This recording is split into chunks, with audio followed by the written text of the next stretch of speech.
Have you ever been told you were worthless, that you'd be nothing without someone else's help?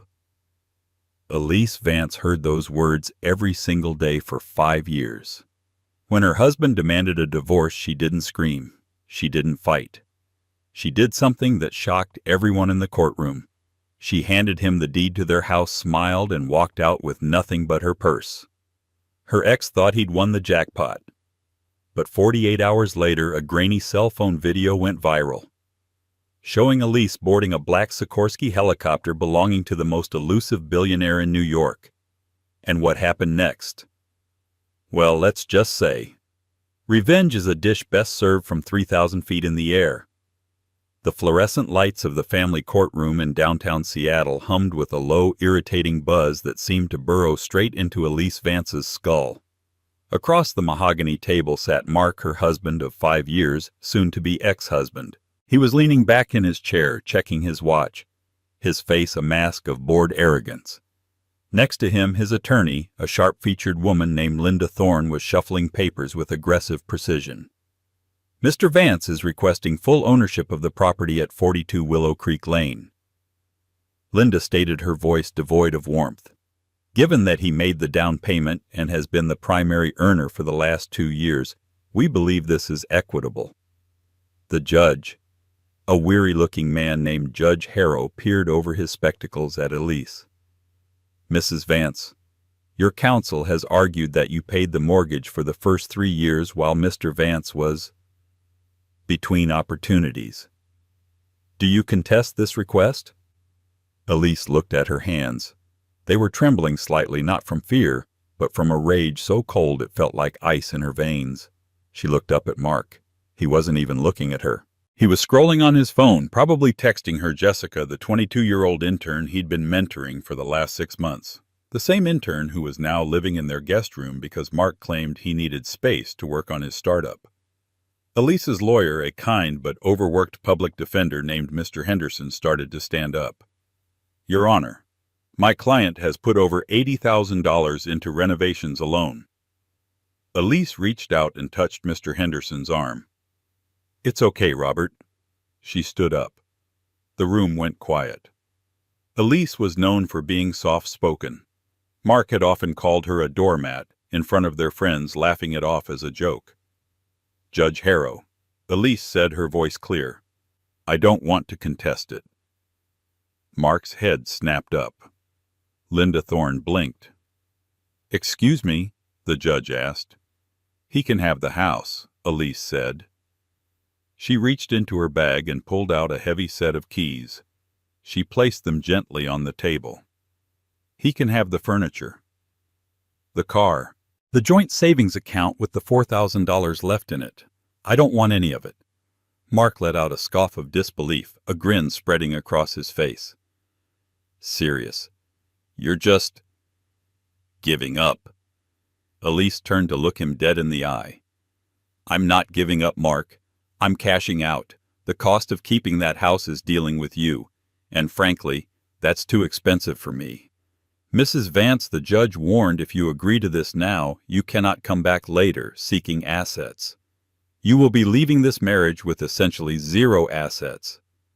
I understand, Your Honor, Elise said. I just want the decree signed today. Right now. Mark laughed, leaning over to whisper to his lawyer. She's finally lost it. She's going to be sleeping in her mom's basement by Friday. The gavel banged. It was done.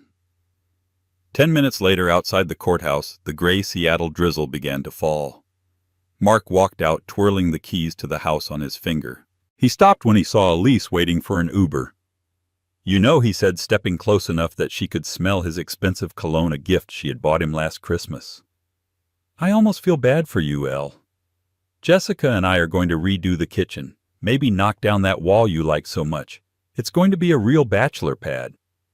Enjoy it, Mark, Elise said, checking her phone. Really, I hope the house brings you everything you deserve. What are you going to do now? Mark sneered. Go back to waitressing at that diner. Beg your dad for a loan. You're 32, Elise. You're starting over with nothing. You're pathetic. Elise looked up from her phone. A small, sad smile played on her lips. "I'm not starting over, Mark. I'm finally starting." A black sedan pulled up to the curb. It wasn't an Uber. It was a Mercedes Maybach S-Class, sleek and polished to a mirror shine. The back window was tinted so dark it looked like a black hole. Mark frowned. "Who is that?" "The driver." A massive man in a tailored suit stepped out and opened the rear door for Elise. "Goodbye, Mark," Elise said. She slipped into the leather interior without looking back. As the car pulled away, Mark stood on the wet pavement, the keys heavy in his hand, a sudden inexplicable knot of anxiety tightening in his stomach. He shook it off. "She's probably dating some old guy for money," he told himself. "That's the only explanation." He had no idea that the man waiting inside that car wasn't just some guy, and he had no idea that the house he had just fought so hard to keep was about to become the biggest mistake of his life. Inside the Maybach, the silence was absolute, insulated from the rainy chaos of Seattle. Elise let out a breath she felt like she'd been holding for 5 years. "You okay?" a deep voice asked from the shadows of the seat beside her. Elise turned. Sitting there reading a financial report on a tablet was Justin Thorne. No relation to Mark's lawyer. Justin was a name that made Wall Street tremble. At 35, Justin was the CEO of Sterling Dynamics, a global logistics and tech conglomerate. He was also devastatingly handsome, with sharp cheekbones and eyes the color of stormy seas. And until today, nobody knew he even knew Elise Vance existed. "I'm fine," Elise said, her voice trembling slightly, now that the adrenaline was fading. "It's done. He has the house." Justin set the tablet down, and he signed the waiver, the one stating he has no claim to any future assets or earnings of yours acquired after today's date. He signed it. Elise nodded. He was so busy gloating about getting the Willow Creek house, he didn't even read the fine print on the separation agreement regarding undisclosed intellectual property. Justin smiled, a rare, genuine expression that softened his hard features. "Good. Because as of 9:00 a.m. this morning, the patent was approved." Elise closed her eyes and leaned her head back against the headrest. Most people knew Elise as the quiet woman who worked part-time catering gigs and tried to keep her loud, demanding husband happy. What nobody knew, not even Mark, was that Elise was a chemical engineer by training. She had dropped out of her PhD program to support Mark's failed real estate career, but she had never stopped working in her makeshift lab in the garage when Mark wasn't around.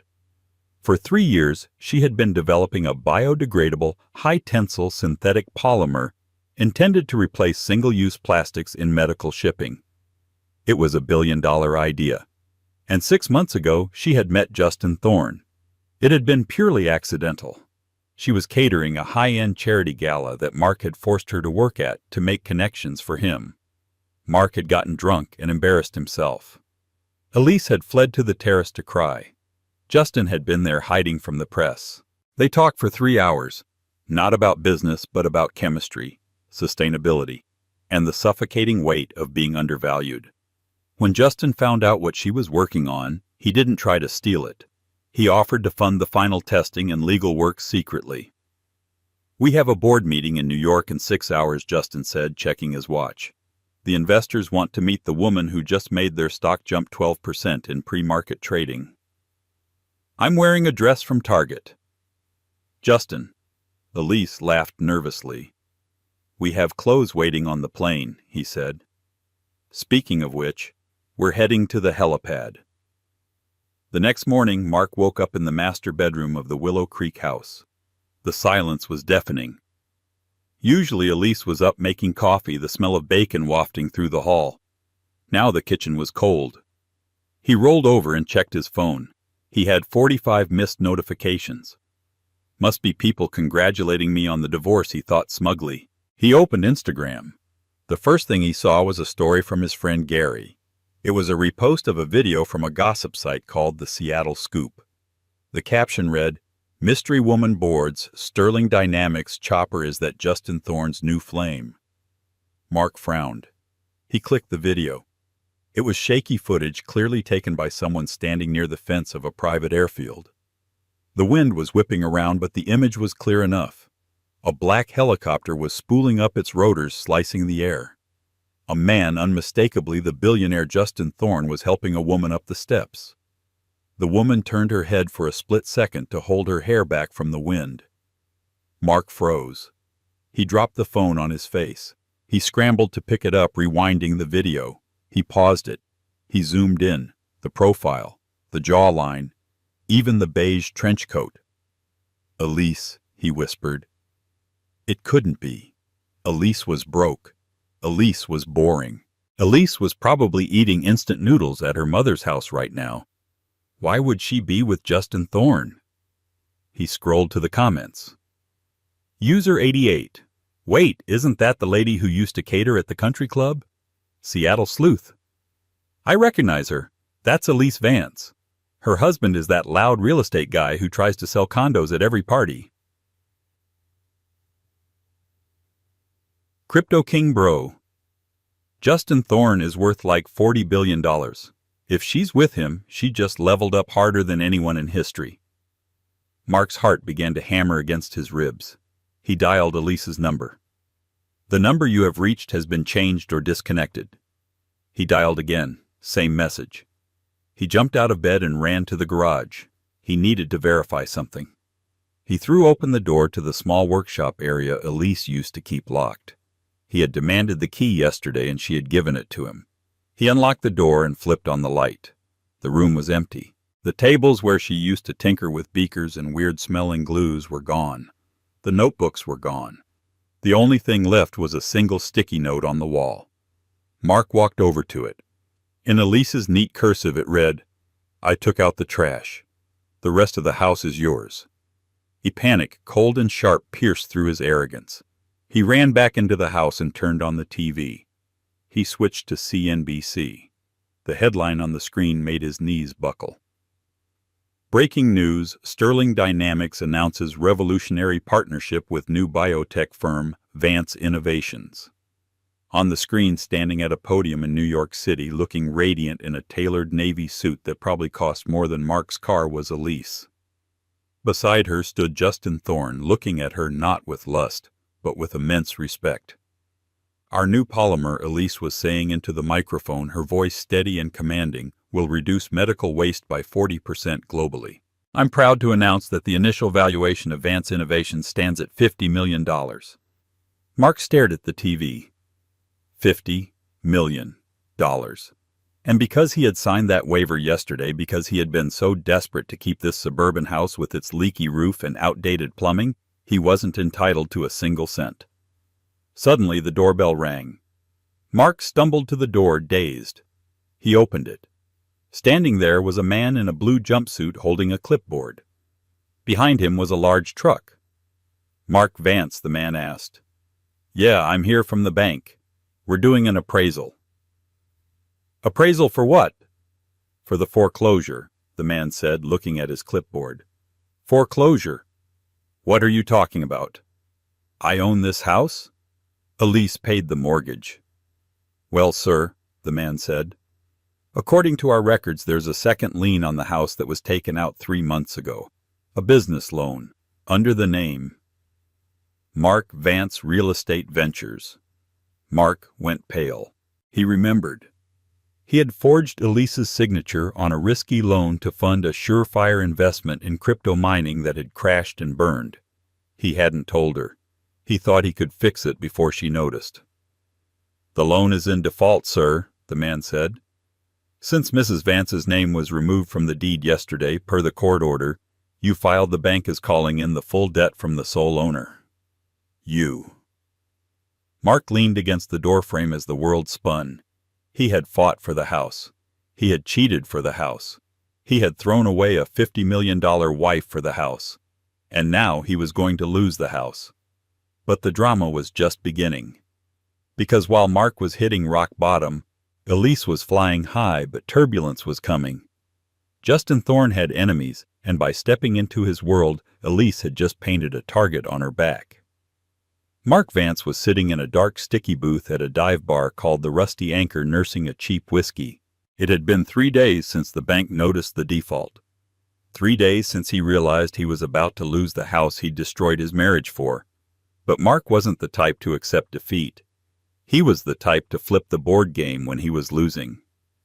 His phone buzzed. It was Linda Thorne, his lawyer. "I saw the news, Mark," Linda said, her voice clipped.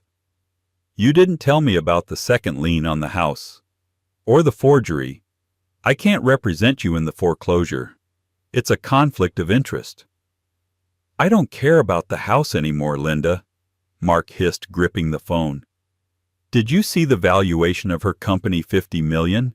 Half of that should be mine." "Mark!" Linda sighed, sounding tired. "You signed the waiver. You waived rights to intellectual property. It's ironclad."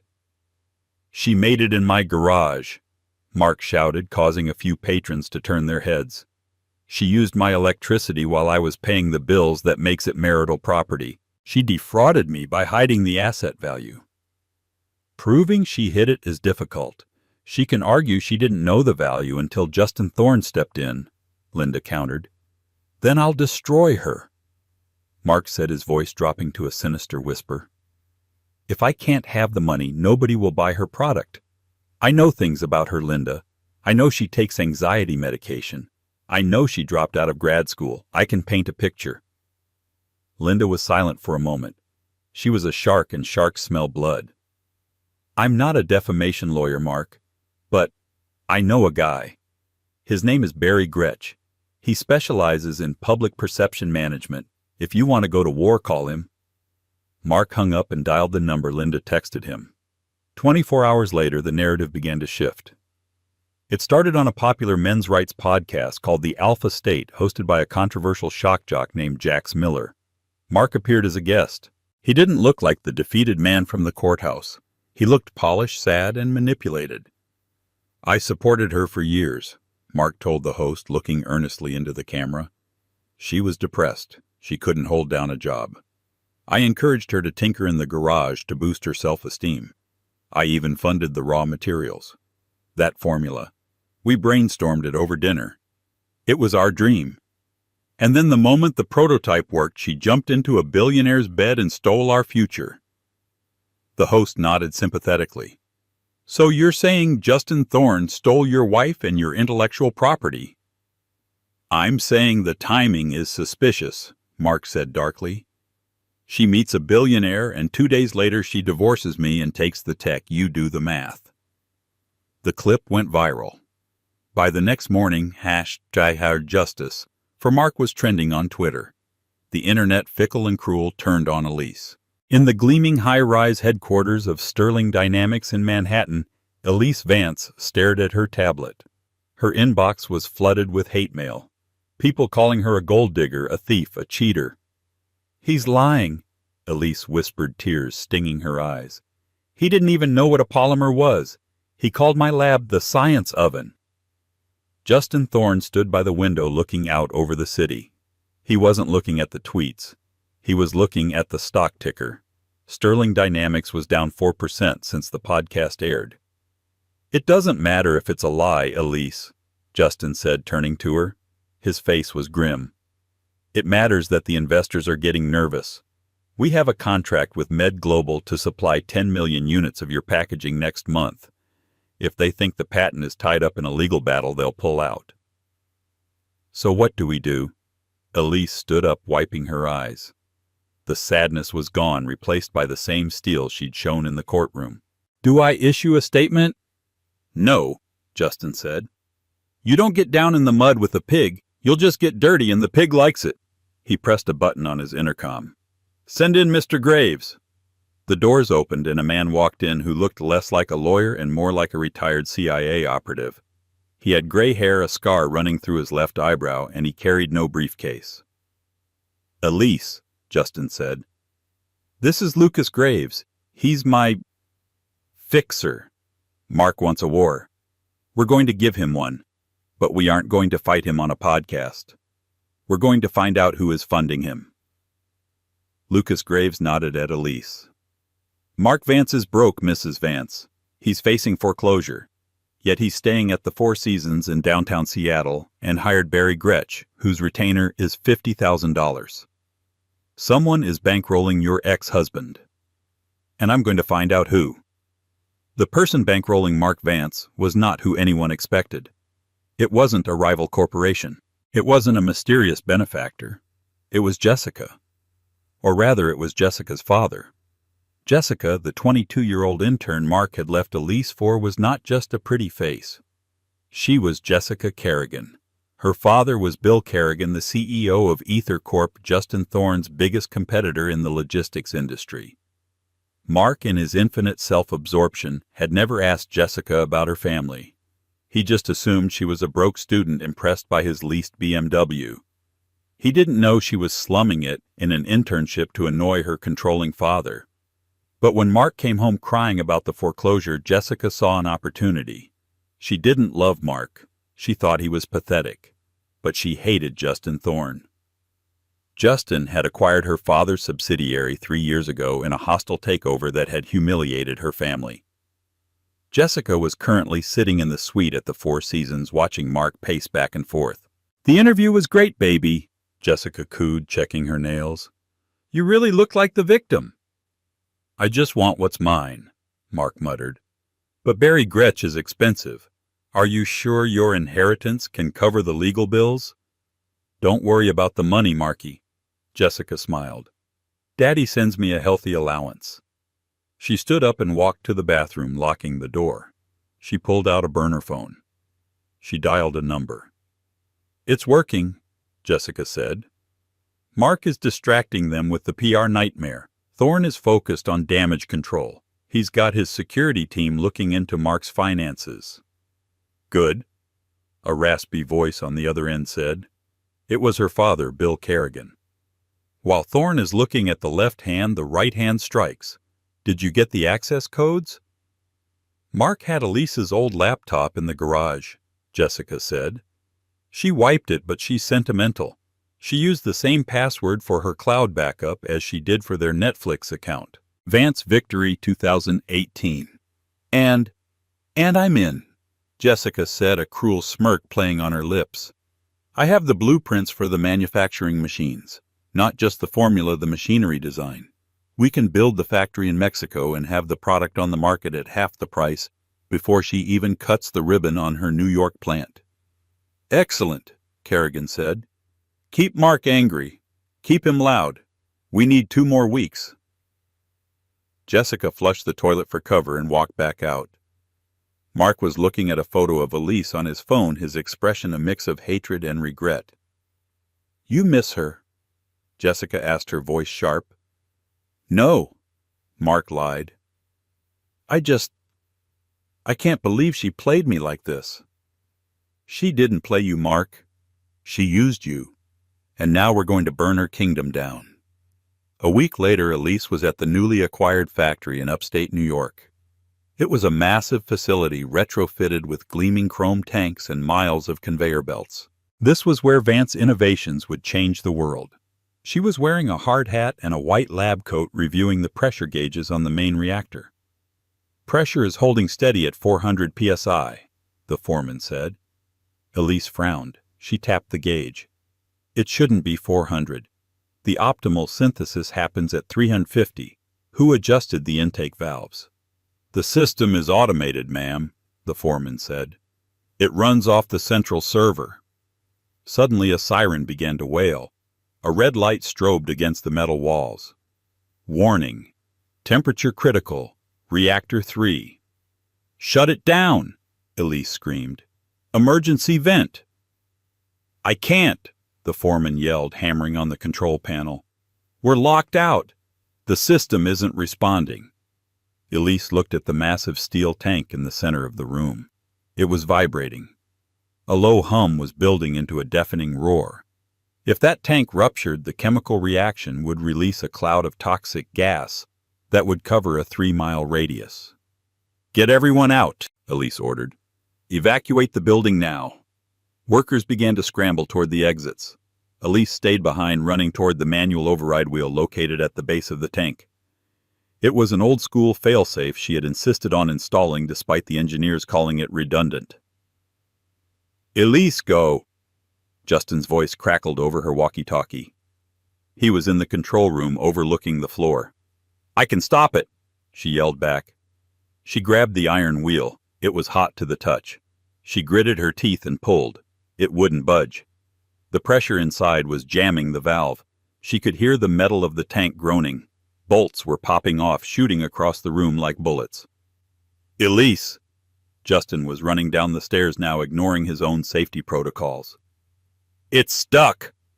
she cried, tears of frustration mixing with the sweat on her face. Justin reached her. He didn't try to pull her away. He grabbed the other side of the wheel. "On 3. 1, 2, 3. Together they heaved. With a screech of tortured metal, the wheel turned. A hiss of steam erupted from the release valve, screaming like a jet engine. The pressure gauge dropped. 400, 350, 200. The vibration stopped. The siren continued to wail, but the danger was over. Elise slumped against the railing, sliding to the floor. She was shaking. Justin sat down next to her, his expensive suit covered in grease and soot. "That wasn't an accident," Elise gasped, coughing.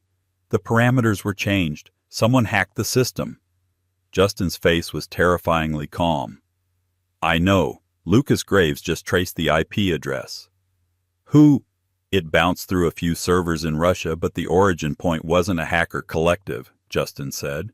"It came from a residential IP address in Seattle, the Four Seasons Hotel." Elise's eyes went wide. Mark doesn't know how to code. He can barely use Excel." "No," Justin said. "But someone with him does, or someone using him does." Justin stood up and offered Elise his hand. "We have a problem, Elise. They didn't just try to steal your idea, they just tried to kill you. This isn't a lawsuit anymore. This is criminal." Back in Seattle, Mark was feeling good. Jessica had told him that something big was happening at Elise's factory that would ruin her reputation. He was ready to watch the stock crash. He was sitting in the hotel lobby waiting for Jessica to come back from a shopping trip when a man in a gray suit sat down opposite him. It was Lucas Graves. "Mr. Vance," Lucas said pleasantly. "Who are you? I'm not signing autographs," Mark sneered. "I'm sure," Lucas said. He placed a manila envelope on the table. "I'm here to offer you a deal. A lifeline." "I don't need a lifeline. I'm winning." "Are you—" Lucas tapped the envelope. "Open it." Mark hesitated, then opened the flap. Inside were photos. High-resolution photos. The first was of Jessica meeting with a man in a park. Mark recognized the man. It was the COO of EtherCorp. The second was a bank transfer receipt. $500,000 transferred from EtherCorp to an offshore account in Jessica's name.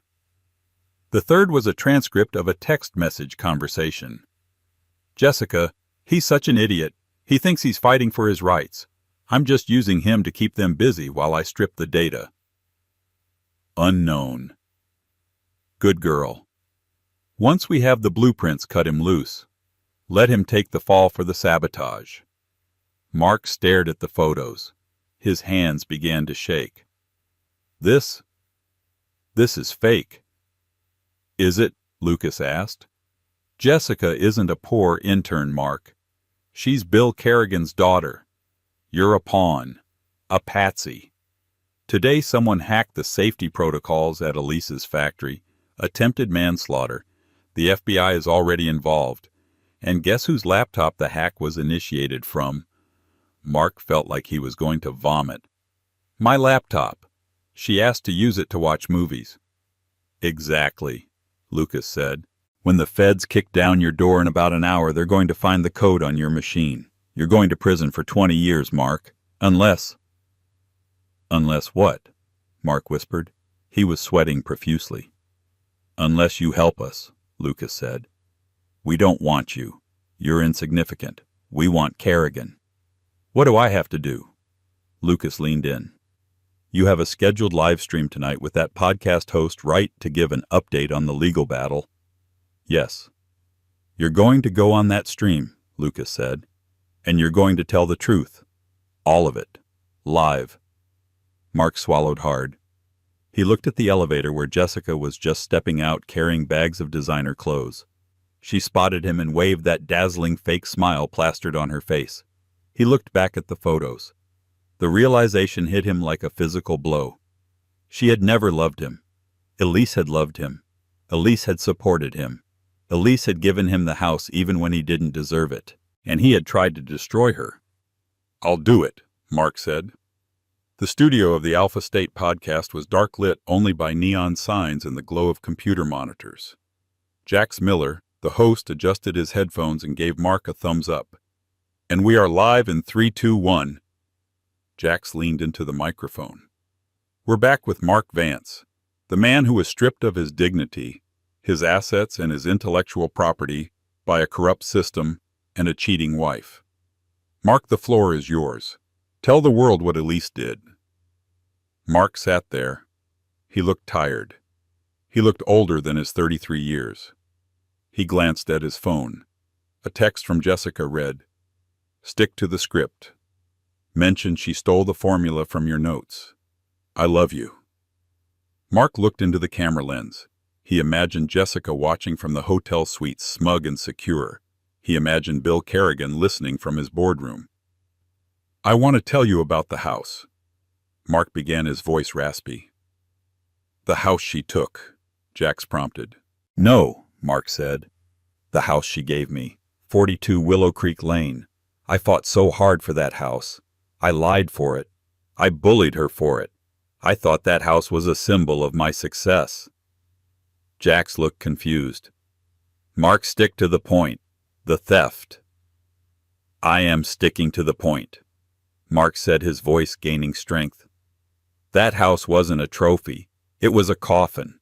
And the only reason I'm sitting here today is because I was too stupid to realize that the most valuable thing in that house wasn't the drywall or the granite countertops. It was the woman I treated like a servant." Jax tried to cut the feed, waving his hand at the producer. "Okay, we seem to be—" "Don't cut it!" Mark shouted, slamming his hand on the table. "You wanted the truth. Here it is. Elise Vance didn't steal anything. She is a genius. I'm a fraud. And the people funding my legal defense, the people pushing this story." Mark pulled the manila envelope Lucas Graves had given him out of his jacket pocket. He held up the photo of Jessica meeting the Ether Corp executive. "Her name isn't just Jessica," Mark said, staring down the barrel of the lens. "It's Jessica Kerrigan, daughter of Bill Kerrigan, CEO of Ether Corp. They used me. They planted malware on my laptop to sabotage Elise's factory. They tried to blow up a building to stop her stock from rising." The chat room on the live stream went nuclear. Comments were flying so fast they were a blur. In the hotel suite, Jessica screamed. She scrambled to grab her burner phone, but before she could dial her father, the door to the suite exploded inward. "FBI, get on the ground!" Heavily armed agents swarmed the room. Jessica was tackled to the carpet, the phone skittering away. Back in the studio, Mark was still talking, tears finally streaming down his face. "Elise, if you're watching this, I'm sorry. I'm so sorry. You gave me the house, but you were the one who built the home, and I burned it down." Jax Miller cut the feed. The on-air light went dead. The studio door opened. 2 police officers stepped in. "Mark Vance," one officer said. Mark stood up. He held out his wrists. "That's me." He was handcuffed and led away. But for the first time in 5 years, Mark didn't look angry. He looked relieved. The visiting room at the Federal Correctional Institution in Otisville was painted a color that didn't exist in nature, a suffocating industrial beige that smelled of floor wax and stale despair. Mark Vance sat on the metal stool, his hands clasped nervously on the table. He looked different. The arrogance that had once defined his jawline was gone, replaced by a hollow, gaunt look. His hair, usually styled with expensive gel, was limp and turning prematurely gray at the temples. He wore a khaki jumpsuit that was 2 sizes too big. He checked the clock on the wall. She was 5 minutes late. He didn't think she would come at all. Then the heavy steel door buzzed and swung open. The room seemed to tilt. Elise walked in, and for a moment Mark forgot how to breathe. She wasn't wearing the stained apron she used to wear when she made him dinner. She wasn't wearing the sensible cardigans she bought on clearance. She was wearing a trench coat that looked like it was spun from cashmere, and moonlight cinched at the waist to reveal a silhouette of absolute power. Her hair was cut into a sharp chic bob that framed her face, and her eyes were hidden behind oversized designer sunglasses. She sat down opposite him. The guard nodded at her with a level of respect Mark had never received in his life. Elise took off her sunglasses. Her eyes were clear, calm, and terrifyingly indifferent. "Hello, Mark," she said. "Elle?" Mark croaked. He cleared his throat. "Elise, you look incredible."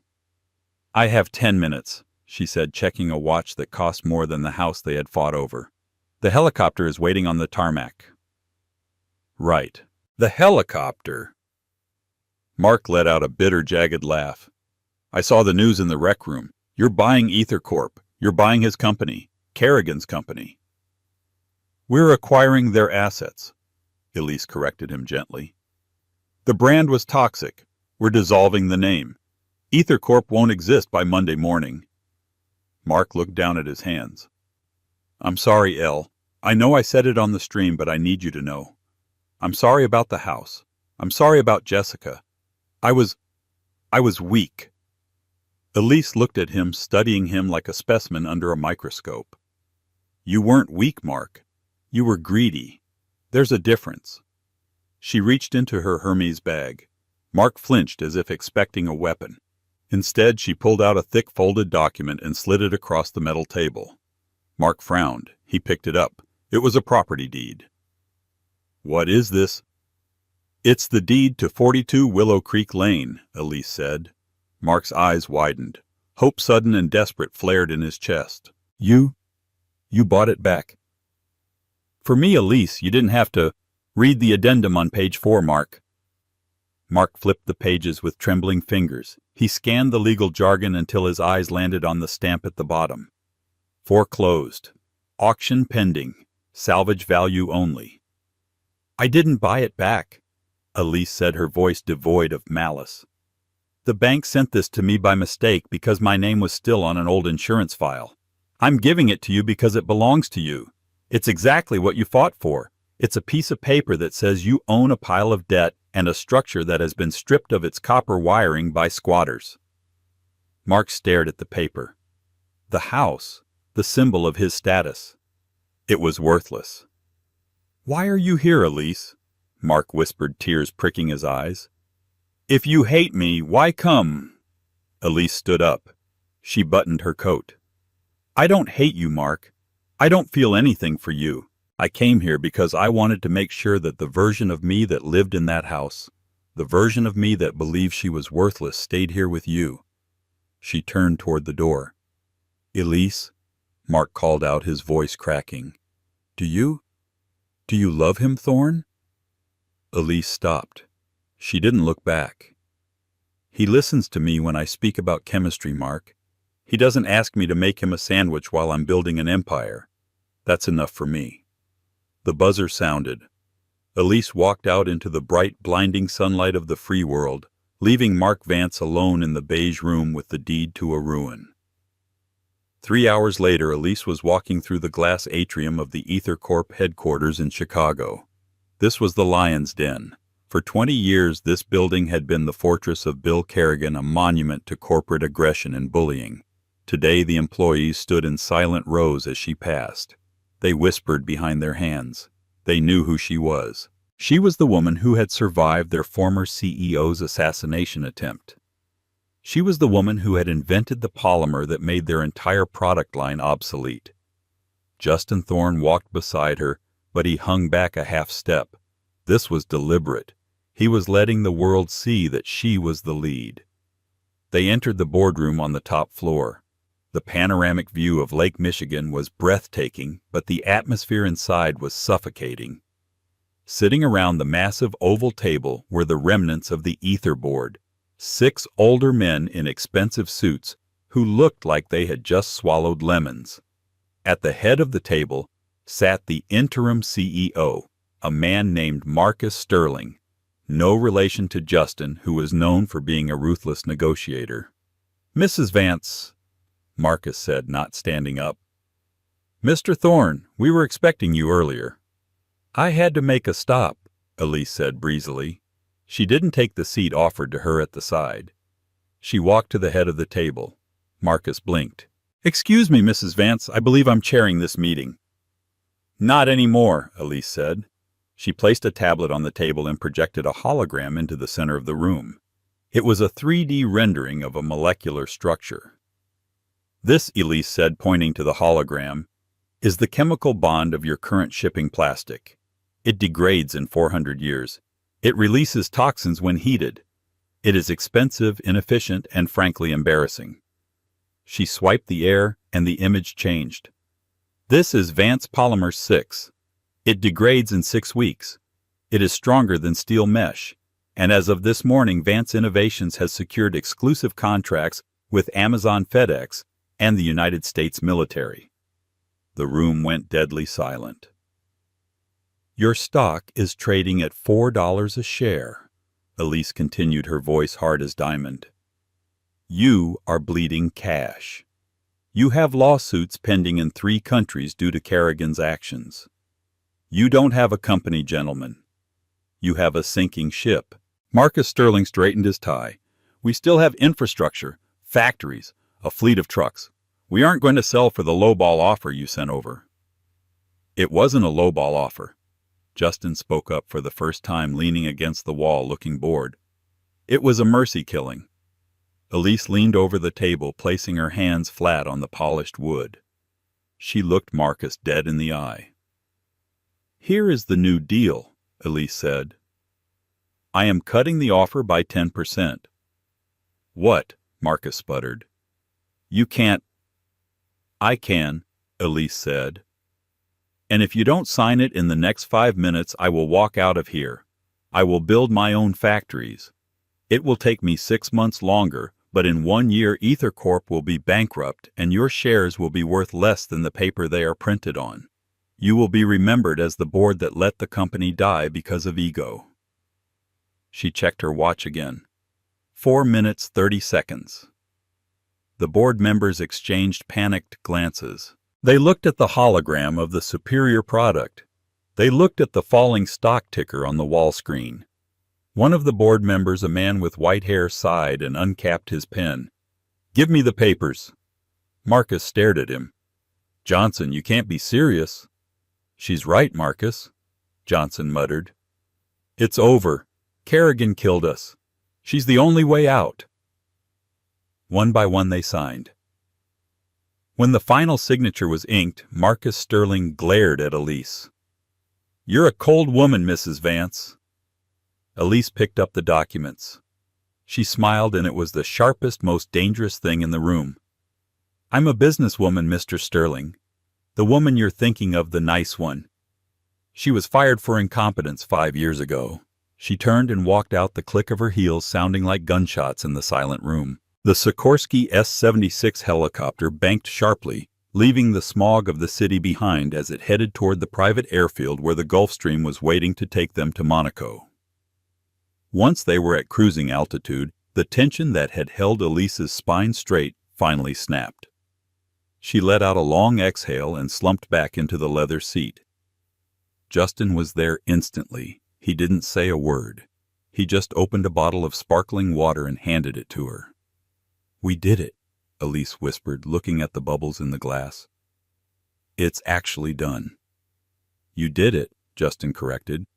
"I just provided the legal team, that show in the boardroom. That was all you. I've never seen Marcus Sterling look so small." Elise looked out the window at the clouds. "I was terrified." "You didn't look it." "I was thinking about the waitress," Elise said softly. "The waitress I was 6 months ago. The one who was afraid to ask for a raise. The one who thought if she just cleaned the house better, her husband would love her." Justin reached across the aisle and took her hand. His grip was warm solid. "That waitress is gone, Elise." "No." Elise shook her head. She turned to look at him, her eyes fierce. "I don't want her to be gone. I want to remember her.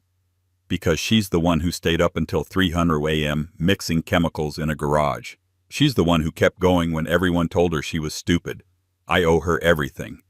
Justin smiled, a look of profound admiration crossing his face. "Then let's toast to her." They landed in Nice and took a secondary chopper to the yacht anchored off the coast of Monaco. The Vance Sterling I was a floating palace, 200 feet of white steel and glass. The party was already in full swing. Investors, celebrities, and royalty were mingling on the upper deck. The sun was setting, painting the Mediterranean sky in bruised purples and fiery oranges. As Elise stepped onto the deck, the music lowered. A hush fell over the crowd. She wore a gown of midnight blue silk that rippled like water when she moved. Around her neck was a simple diamond pendant, the first thing she had bought with her own money from the company dividends. She moved through the crowd, shaking hands, accepting congratulations. She heard snippets of conversation as she passed. "That's her, the Iron Lady of Logistics. I heard she destroyed Bill Kerrigan single-handedly. She's more beautiful in person." She finally reached the bow of the ship where the railing looked out over the open ocean. Justin found her there a moment later, holding 2 flutes of vintage champagne. "Hiding," he teased. "Just breathing," she said. He stood beside her, their shoulders touching. "So what's next?" "We've conquered the market. We've vanquished the enemies. What does Elise Vance do tomorrow?" Elise took a sip of champagne. The bubbles tasted like victory. "Tomorrow," she mused.